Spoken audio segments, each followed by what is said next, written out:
इस ओरिएंटेशन कार्यक्रम की अध्यक्षता कर रहे हैं हमारे विश्वविद्यालय के यशस्वी कुलपति प्रोफेसर विनय कुमार पाठक सर, प्रति कुलपति professor Sudhir Kumar Awasthi sir, registrar doctor Anil Kumar Yadav ji, dean R and D doctor Anuradha Kalani, deputy registrar Mrs Anjali Maurya, हमारे डीन आर&डी के और साथी, हमारे विभिन्न संकायों के डीन, कन्वीनर, साथी और प्रिय शोधार्थियों।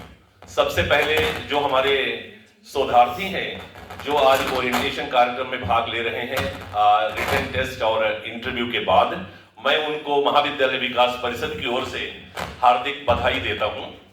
और कुछ चीजें मैं आज आप लोगों से शेयर करना चाहता हूं कि आप लोग समाज के एक बहुत ही चुनिंदा विद्यार्थी हो जिन्होंने शोध कार्य का ये जो है संकल्प लिया है। आप लोग शोध करने जा रहे हो, लेकिन कुछ चीजें आपको शोध के लिए जरूरी हैं। जैसे हमारे रजिस्ट्रार साहब ने अभी आपको बताया कि आपको मेहनत से काम करना है। पहले 6 महीने जो भी आपको कोर्सेज, चाहे वो रिसर्च मेथोडोलॉजी का हो, चाहे वो सब्जेक्ट के 2 कोर्सेज हो या ह्यूमन वैल्यूज का कोर्स भी अभी यूनिवर्सिटी आप लोगों को कराने जा रही है, इन सब को आप ईमानदारी से करेंगे।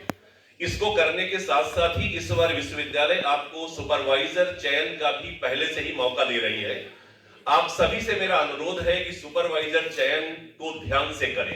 ध्यान से करने का मतलब हुआ कि जब आप सुपरवाइजर के चयन में जाएं तो आपको देखना पड़ेगा कि आपका सुपरवाइजर ज्ञानवान भी होना चाहिए और चरित्रवान भी होना चाहिए। जो हमारी बेटियां बैठी हुई हैं उनके लिए और भी महत्वपूर्ण है कि जब वो अपने सुपरवाइजर का चुनाव करें तो इस चीज का ध्यान रखें, क्योंकि मैं अपने 2 साल के अनुभव के आधार पर कह सकता हूं कि कई सारी पीएचडीज ऐसी हैं जो केवल सुपरवाइजर की, मैं कहूंगा कि धूर्तता की वजह से लटकी हुई हैं। और मैं इसके लिए डॉक्टर अनुराधा कलानी जो वर्तमान डीन है और इसके पहले डॉक्टर वर्षा गुप्ता जो पहले डीन थी, उन दोनों लोगों को भी साधुवाद देता हूं कि किसी तरीके से उन्होंने महाविद्यालय के केस होने के नाते उनको सुलटाने में मदद की। बहुत बहुत उन लोगों को धन्यवाद।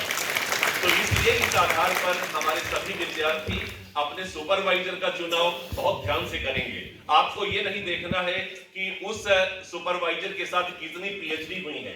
आप ये नहीं देखेंगे कि 10 पीएचडी कर चुका है, आपने 11वां पीएचडी ज्वाइन कर लिया है।